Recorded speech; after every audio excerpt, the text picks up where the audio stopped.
Question अपना यही है कि बल का ऐसा मात्रक क्या है। जूल है, न्यूटन है, पास्कल है, वोल्ट है।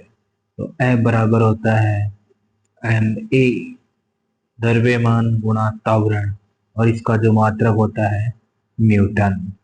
बात करते हैं नेक्स्ट क्वेश्चन की। दूसरे क्वेश्चन पे आते हैं।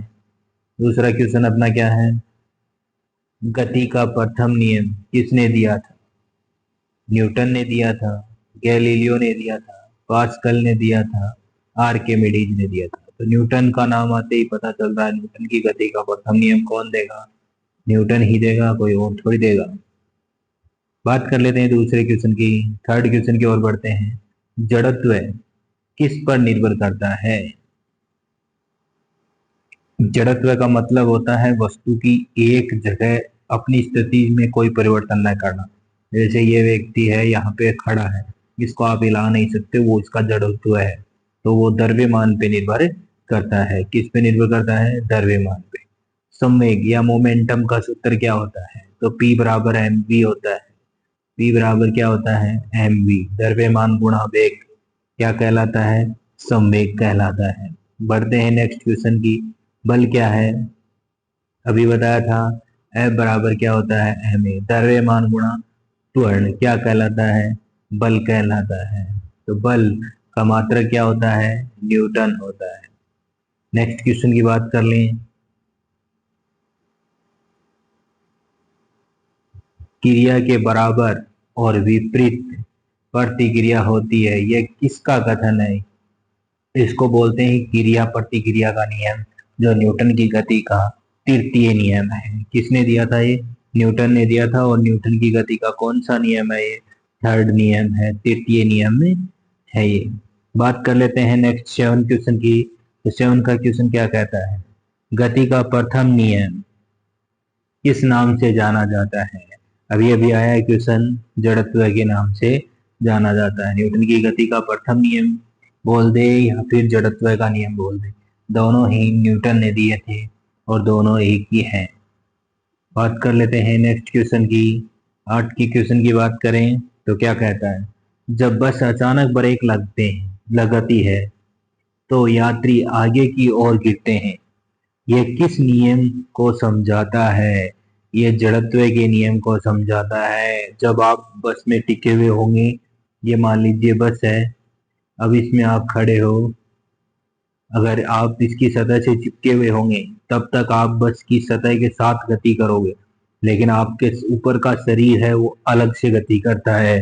कहने का मतलब है पैर चिपके हुए हैं और ऊपर का शरीर है वो अलग से मोशन कर रहा हो हमें साथ में। अगर समझना चाहो तो आप कभी बस में खड़े हो ना, बस में जब भी आप खड़े होते आपको धक्का लगता है, इसका मतलब ऊपर का शरीर गति कर रहा था, पैर गति सॉरी नीचे पैर बस के साथ गति कर रहे थे, ऊपर का शरीर हवा में गति कर रहा था, इस कारण जड़त्व के कारण। नेक्स्ट की बात कर लेते हैं 9 के क्वेश्चन की। तो क्या कहता है 9 का क्वेश्चन, पृथ्वी पर किसी वस्तु का भार किस कारण होता है, तो वो गुरुत्वीय त्वरण के कारण होता है। W बराबर mg होता है। W बराबर कितना होता है, mg। m क्या है, द्रव्यमान है, और g क्या है, गुरुत्वीय त्वरण। आपका द्रव्यमान और आपका भार दोनों यही बताता है। आपके अंदर मान लीजिए 50 केजी वजन है, तो गुरुत्वीय त्वरण g का मान 10 होता है, तो 5 ग्राम आपके अंदर द्रव्यमान है, 5 किलोग्राम। बात करते हैं नेक्स्ट क्वेश्चन की। किसी वस्तु पर कार्यरत कुल बल को क्या कहते हैं। यदि कोई वस्तु है उस पर कार्यरत कुल बल, जिसको रिजल्टेंट फोर्स या परिणामी बल कहते हैं। बात कर लेते हैं 11 के क्वेश्चन की।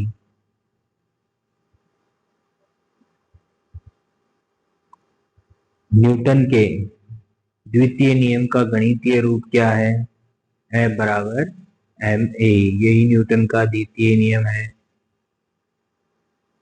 संवेग का ऐसा ही मात्रक, अभी मैंने संवेग का सूत्र बताया था आपको, P बराबर mv। ये द्रव्यमान है और ये वेग है। द्रव्यमान का किलोग्राम होता है, वेग का मीटर प्रति किलोग्राम मीटर प्रति सेकंड, इसका हो गया द्रव्यमान। बात करते हैं नेक्स्ट क्वेश्चन की 13 का।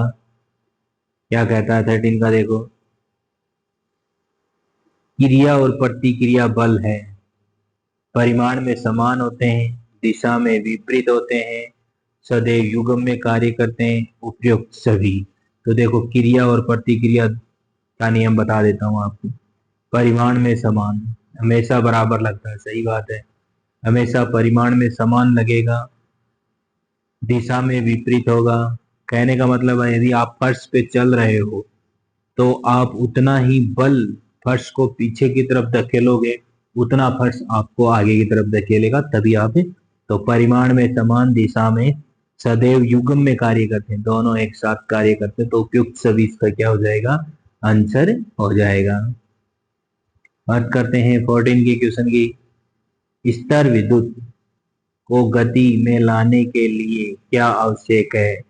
कोई भी वस्तु है जो रुकी हुई है, उसको गति दिलाने के लिए क्या आवश्यक है, बाह्य बल। मतलब धक्का दोगे तो वो गति करने लग जाएगी, तो वो बाह्य बल ही है। जब तक बाह्य बल नहीं लगाओगे तब तक वो गति नहीं कर पाएगी। बात कर लेते हैं 15 के क्वेश्चन की। यदि बल दोगुना कर दिया जाए और द्रव्यमान समान रख दिया जाए तो त्वरण होगा, दो गुना होगा कि एक गुना होगा, कितना होगा। कह रहा है कि बल को दो गुना कर दिया जाए, द्रव्यमान समान रखा जाए तो त्वरण क्या होगा। ये F बराबर क्या है, एम ए। अगर इसको दो गुना कर दो, 2F बराबर एम ए, तो त्वरण तो दोनों में क्या है, समान है, सॉरी द्रव्यमान। तो इसमें इसका भाग दे दो, एम से एम कटेगा, एफ से एफ कटेगा।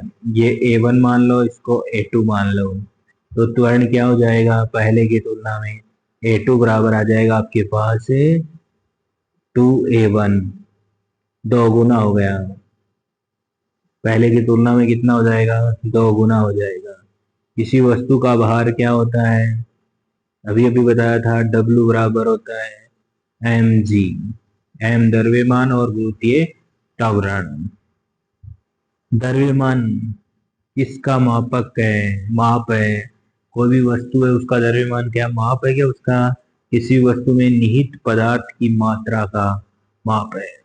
कोई भी वस्तु है उसमें निहित पदार्थ होता है, उसकी मात्रा है। द्रव्यमान क्या है, याद रखना इस चीज को, ऐसे क्वेश्चन पूछे जाते हैं आपको। बाहर किसका माप है, गुरुत्वीय बल का। गुरुत्वीय बल का बाहर क्या होता है, माप होता है। अंतरिक्ष में उपग्रह बाहरहीन क्यों प्रतीत होते हैं, क्योंकि वहां पर गुरुत्वीय बल होता ही नहीं है, मुक्त पतन के कारण होता है वहां पे, मुक्त पतन।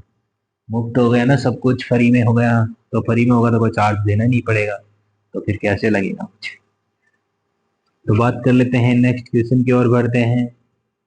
20 के क्वेश्चन की बात कर लेते हैं। F बराबर डेल पी अपॉन में डेल टी किस नियम का कथन है। F बराबर, इसको dp अपॉन में dt भी बोल सकते हो, डेल पी अपॉन में डेल टी भी बोल सकते हो। ये न्यूटन की गति का द्वितीय नियम है।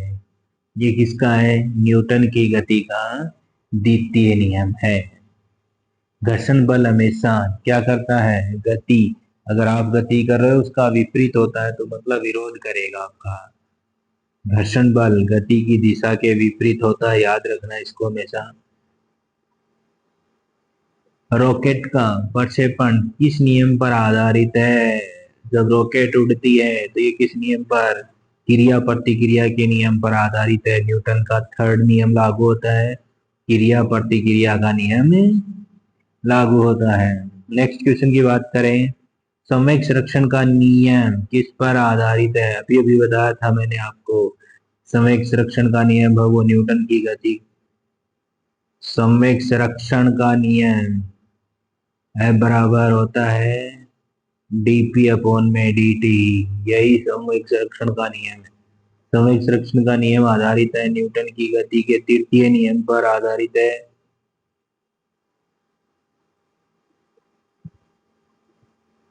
बात करते हैं 24 के क्वेश्चन की।